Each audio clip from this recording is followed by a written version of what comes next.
नमस्कार विद्यार्थियों, कैसे हैं सभी? सब मज़े में? देखिए, वीडियो क्लास जो है वो आपकी सुविधा के लिए ही है। और फ़िलहाल सबसे बड़ी परेशानी जो हमारे सामने आ रही है वो ये कि यूनिवर्सिटी ने अभी तक सिलेबस इस सेशन के लिए डाला ही नहीं है। फिर भी हम पूरी कोशिश कर रहे हैं कि जितना भी मैटर हम आपको दे पाएँ वो जल्दी से जल्दी आप तक पहुंचा पाएँ। और उसमें अगर कोई त्रुटि रहती है या मान लीजिए उससे रिलेटेड आपको कोई क्वेरीज हैं तो आप हमसे कांटेक्ट कर सकते हैं। आप कमेंट में कांटेक्ट कर सकते हैं, स्क्रीन पर चल रहे नंबर्स पर आप कांटेक्ट कर सकते हैं। तो फिलहाल मेरी सलाह या मेरी राय आपसे यही है, हमारा मशवरा आपको यही है कि आप ऑनलाइन क्लास के थ्रू यानी जो अपना यूट्यूब चैनल है उस यूट्यूब चैनल के जरिए आप अपनी पढ़ाई को निरंतर जारी रखें। टाइम टू टाइम जो हमें लग रहा है कि यूनिवर्सिटी इस चीज़ को सिलेबस में रख सकती है, इस टॉपिक को सिलेबस में रख सकती है, वो टॉपिक या उससे रिलेटेड वीडियो हम आपके लिए अपलोड कर भी रहे हैं और आपको रेगुलरली इसका नोटिफिकेशन भी मिलता रहेगा। तो चलिए शुरू करते हैं आज की अपनी क्लास, चलते हैं अपने बोर्ड की तरफ, आइए। नमस्कार विद्यार्थियों, कैसे हैं सभी? सकुशल हैं? मस्त, एकदम मज़े में। अच्छी पढ़ाई चल रही है आप सभी की, ये उम्मीद है मुझे, क्योंकि परीक्षा फॉर्म भरने स्टार्ट हो चुके हैं फर्स्ट ईयर के। तो हो सकता है संभवतः सेकेंड ईयर, फाइनल ईयर और पीजी वाले जो हैं उनका भी जल्दी से जल्दी यूनिवर्सिटी जो है आगे प्रक्रिया प्रारंभ कर सकती है, प्रोसेस जो है वो आगे स्टार्ट कर सकती है। तो हमारे पास समय तो हालांकि कम है, लेकिन फिर भी हमने काफ़ी कुछ पढ़ भी लिया है। और जहाँ तक मेरी क्लासेस की बात है तो हमने जितना अभी तक पढ़ा है वो काफ़ी सफिशियंट है परीक्षा की दृष्टि से। आप इस मामले में मेरी ओर से एकदम निश्चिंत हो सकते हैं कि हमने जो पढ़ा है वो बेहतरीन है। यानी मैं ऐसा कह सकता हूँ कि अगर पेपर आज की तारीख में या 15 दिन के अंदर भी पेपर होता तो हम इतना कुछ कवर कर चुके हैं कि हमारा परीक्षा का जो ज़्यादा से ज़्यादा पोर्शन है वो हम कंप्लीट कर पाएँ। बस तैयारी आप लोगों को करनी है। मुझे जो देना था मैं आप लोगों को निरंतर पहुंचा रहा हूं, चाहे वो माध्यम किसी भी तरह से हो, है ना। तो इसी के साथ अपनी क्लास को आगे बढ़ाते हुए हम आज के बिंदु पर बात करने जा रहे हैं। और आज जिस बिंदु पर हम बात करने जा रहे हैं, आज जिस बिंदु पर हम बात करेंगे वो भी आपके मुगल काल से संबंधित ही एक बिंदु है। किससे संबंधित? मुगल काल। यानी आपका जो प्रथम प्रश्न पत्र है, आपका जो फर्स्ट पेपर है, उस फर्स्ट पेपर में अधिकतर जो बातें हैं वो मुगल काल से ही संबंधित है। और मुगल काल में जैसा कि आपको पता है कि सबसे उसका जो संस्थापक है पहला, वो कौन था? बाबर। और बाबर के पश्चात उसका जो साम्राज्य संभाला वो किसने संभाला? हुमायूं ने। और इसी हुमायूं के विषय में आज हम बात करेंगे कि कैसे बाबर से हुमायूं को क्या क्या चीज़ें प्राप्त हुई, किस प्रकार का साम्राज्य शासन प्राप्त हुआ, और उस साम्राज्य शासन को आगे यानी हुमायूं ने अकबर को किस प्रकार का शासन सौंपा, अकबर को हुमायूं ने किस प्रकार का साम्राज्य दिया। तो जैसा कि हम सभी जानते ही हैं कि बाबर जो है वो मुगल था और मुगल वंश की स्थापना करने वाला स्वयं बाबर ही था। और बाबर के पश्चात हुमायूं का उद्भव हुआ या बाबर के पश्चात हुमायूं जो है वो शासक बना था। तो कुल मिलाकर के हम बाबर को जो है वो संस्थापक के रूप में देख सकते हैं। किसके विषय में? संस्थापक के रूप में हम इसको देख सकते हैं कि बाबर जो है वो मुगल काल का या मुगल वंश का संस्थापक था। तो हम इससे ज़्यादा उम्मीद नहीं रख सकते क्योंकि इसने शुरुआत की, लेकिन इसने जो व्यवस्था दी उस व्यवस्था के आधार पर फिर हुमायूं ने इस वंश को आगे बढ़ाया। यानी हुमायूं को हम ज़्यादा जिम्मेदार मान सकते हैं आने वाली परिस्थितियों के लिए। तो बाबर जो है उसका ज्येष्ठ पुत्र कौन था? हुमायूं, जिसका जन्म कब हुआ? 6 मार्च 1508 को। 6 मार्च 1508 को बाबर के यहाँ हुमायूं का जन्म हुआ। कहाँ? काबुल में। काबुल में हुमायूं का जन्म हुआ। और बाबर ने जो है वो चाहता था कि जिस प्रकार उसने अपना साम्राज्य यहाँ भारत में स्थापित किया, उस साम्राज्य को संभालने वाली उसकी संतान हो, यानी उसकी देखरेख करने वाली और उसको विकसित करने वाली साम्राज्यवादी संतान चाहिए थी, विस्तारवादी संतान चाहिए थी, महत्वाकांक्षी संतान चाहिए थी। तो उसने हुमायूं की शिक्षा दीक्षा का पूरा ध्यान रखा और उसको अच्छी शिक्षा, अच्छी तालीम दिलवाई, जिसके आधार पर वो ये चाहता था कि हुमायूं जो है वो उसके साम्राज्य को बढ़ाए। तो हुमायूं जो है वो काबिल तो था, महत्वाकांक्षी भी था और योग्य भी था। महत्वाकांक्षी और योग्य व्यक्ति तो था, इसमें कोई दो राय नहीं है।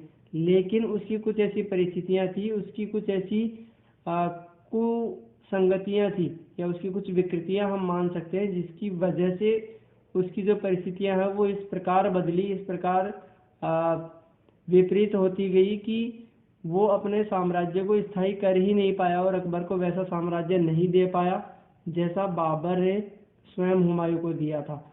तो बाबर ने इसकी शिक्षा दीक्षा की, इसकी तालीम की पूरी व्यवस्था की, और 20 वर्ष की अवस्था में बदख्शां नाम का एक सूबेदार है, बदख्शां नाम की एक जगह है 20 वर्ष की अवस्था में। कहाँ? बदख्शां नाम की एक जगह है, जहाँ का सूबेदार उन्होंने किसको, यानी बाबर ने किसको नियुक्त किया? हुमायूं को नियुक्त कर दिया। यानी हुमायूं मात्र 20 वर्ष की अवस्था में सूबेदार बन गया, और पानीपत का जो युद्ध था, उस पानीपत के युद्ध में और खानवा के युद्ध में, कहाँ? पानीपत और खानवा के युद्ध में ये जो हुमायूं है, ये इसने बाबर के साथ में इन दोनों युद्धों में हिस्सा भी लिया था और अपनी सैनिक क्षमता का परिचय भी दिया था, जिसके आधार पर हम ऐसा कह रहे हैं, जिसके आधार पर हम ऐसा बता रहे हैं कि बाबर के पश्चात हुमायूं जो है उसमें योग्यता तो थी, काबिलियत तो थी, लेकिन उसकी कुछ विकृतियां थी और कुछ उसकी परिस्थितियां थी कि वो वैसा साम्राज्य नहीं स्थापित कर पाया जैसा उसको करना चाहिए था। तो 26 दिसंबर को बाबर की मृत्यु हुई, और 30 दिसंबर को, कब? 30 दिसंबर को, यानी 4 दिन के बाद 30 दिसंबर 1530 को हुमायूं जो है वो क्या बन गया? शासक बन गया। किसका? मुगल वंश का।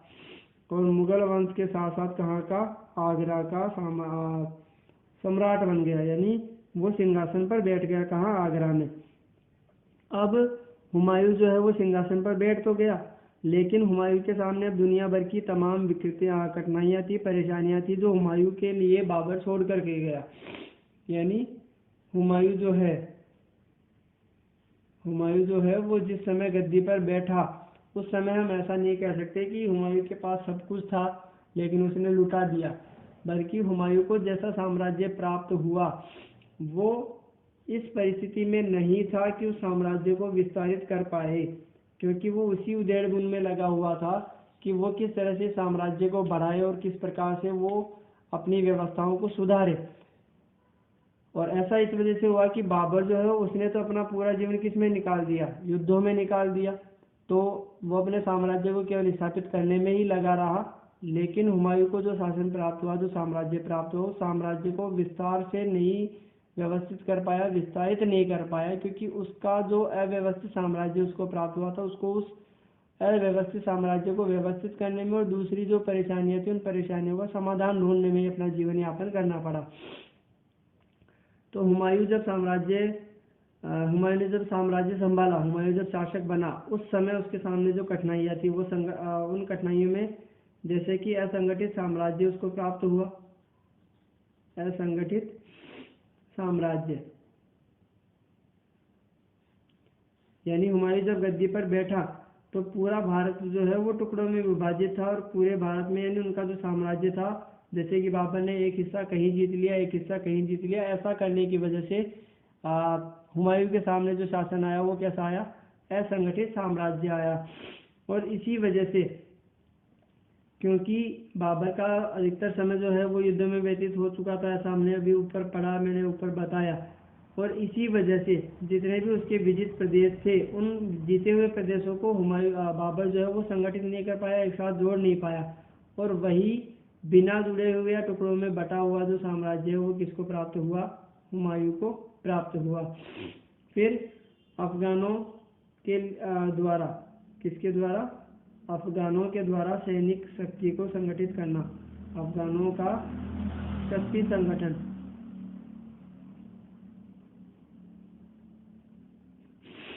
यानी जो अफगान थे, हालांकि जो बाबर है उसने पानीपत के युद्ध में और बाद में घाघरा के युद्ध में भी अफगानों को हरा दिया था, लेकिन फिर भी अफगानों की शक्ति जो है वो पूरी तरह नष्ट नहीं हुई थी। तो पानीपत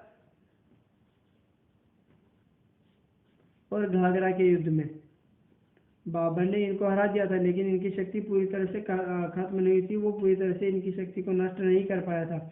इसी वजह से जो ये अफगान है ये वापस से बार बार खड़े हो रहे थे, और इसमें महमूद लोदी और शेरशाह जो है, महमूद लोदी और शेरशाह, इन दोनों के नेतृत्व में अफगान जो है वो अपने खोए हुए गौरव को वापस प्राप्त करने का प्रयास बार बार कर रहे थे। किस किस के?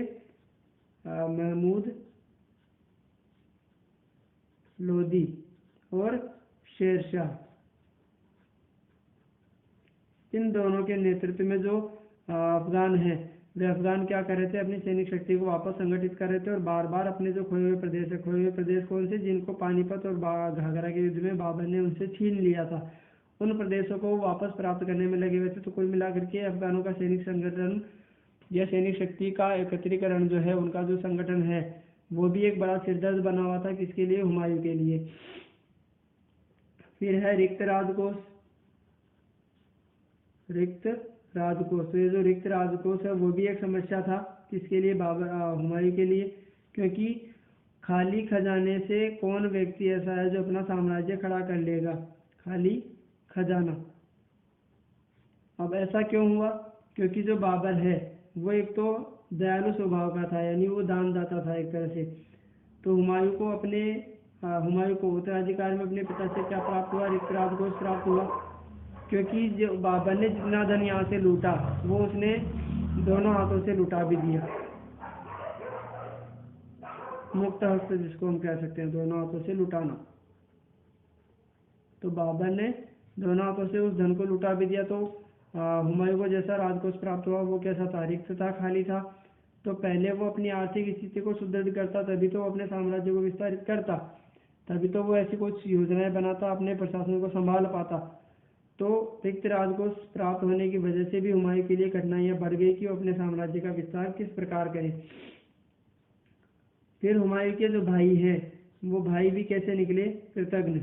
हुमायूं के भाइयों की कृतज्ञता मतलब किए हुए एहसान को जो लोग भूल जाते हैं उनको कृतज्ञ कहते हैं, और ऐसा कार्य करना कृतज्ञता कहलाता है। तो हुमायूं के जो भाई हैं, जैसे कि एक भाई का नाम था कामरान, इस कामरान को हुमायूं ने काबुल और कंधार दिया। उसी प्रकार दूसरे भाई का नाम था अस्करी, इस अस्करी को हुमायूं ने संभल और हिंदाल दे दिया, और हिंदाल जो है उस हिंदाल को बाबर ने माफ कीजिएगा हुमायूं ने क्या दे दिया? अलवर और मेवात दे दिया।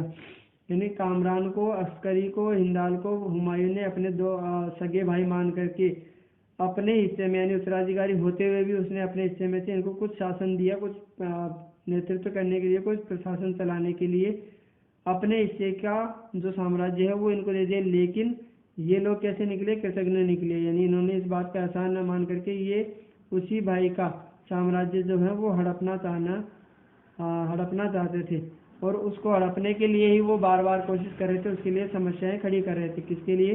हुमायूं के लिए। तो ये इसके भाइयों की कृतज्ञता थी। इसी प्रकार शासन व्यवस्था को सुसंगठित न करना, शासन संगठित न कर पाना, व्यवस्था संगठित न कर पाना, यानी जो हुमायूं है उसने शासन व्यवस्था जैसी उसको प्राप्त हुई, क्योंकि कहने का मतलब ये हुआ कि बाबर जो है वो 4 वर्ष तक, बाबर को जो है वो केवल 4 वर्ष तक का ही शासन मिला था।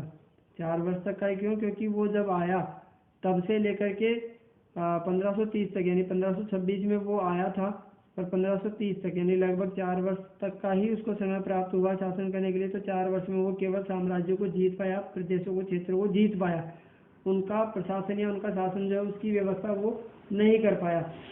और इसी वजह से भारतीय जनता जो है उसके दिल में भी उसने जगह नहीं बना पाया, या बाबर जो है वो भारतीय जनता के दिल में जगह नहीं बना पाया, तो इसकी वजह से जनता ने भी उसमें रुचि नहीं ली।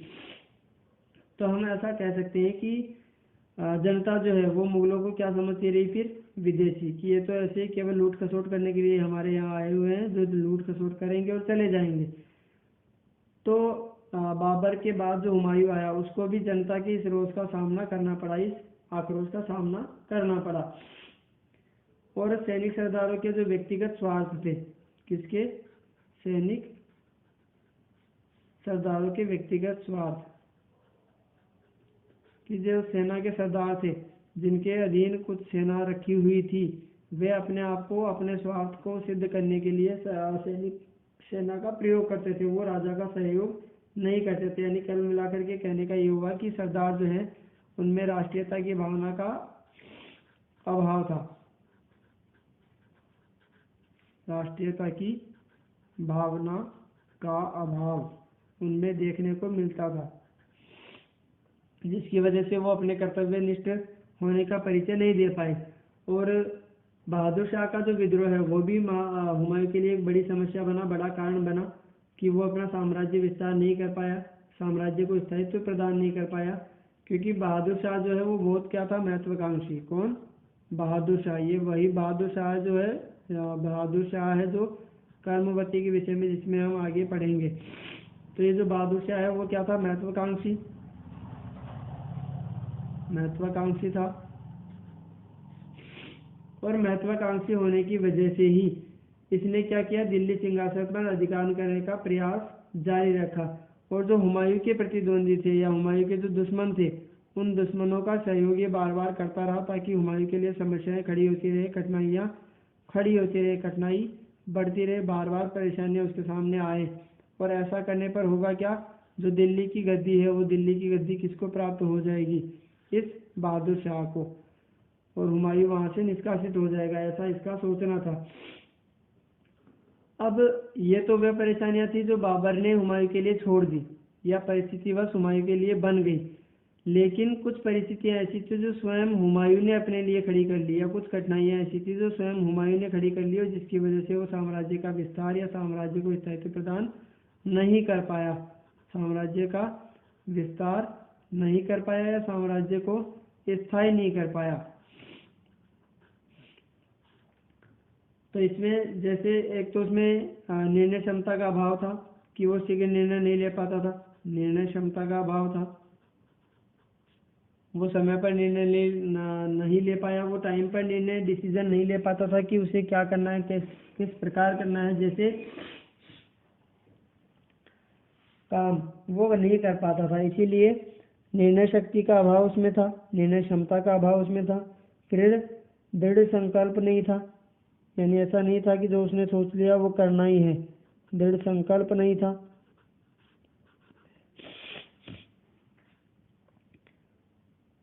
जैसे कि हम ऐसा कह सकते हैं कि अगर उसने कोई एक काम शुरू कर दिया तो वो उस काम को छोड़ करके या उस काम को पूरा किए बिना ही वो दूसरे काम में लग जाता था। तो ऐसे में क्या हुआ, पहले वाला काम भी अधूरा है और दूसरा काम भी पूरा नहीं हो रहा है, तो दोनों में भी वो उलझ करके रह गया। फिर वो विलासिता प्रिय था, विलासिता प्रिय यानी उसको ऐशो आराम जो है या अय्याशियाँ जो हैं वो ज़्यादा पसंद थी।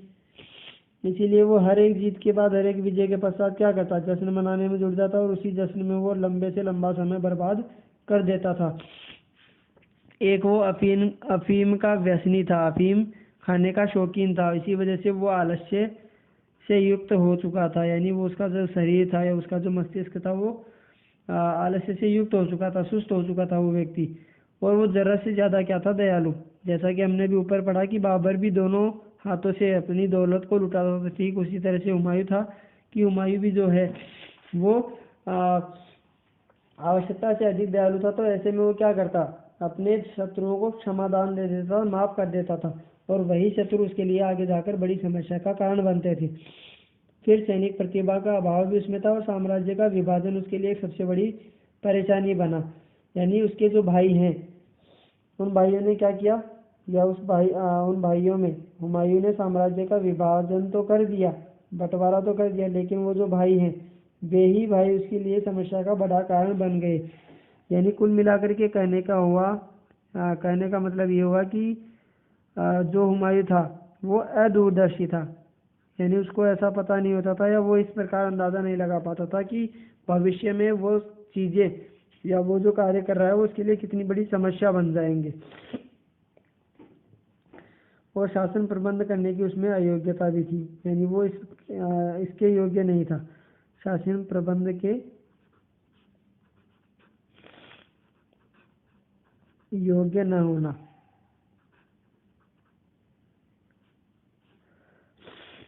तो इस प्रकार जो है वो हुमायूं जो है जनता के दिल में जगह नहीं बना पाया। ठीक वैसी परिस्थितियां हुई जैसी बाबर के समय हुई।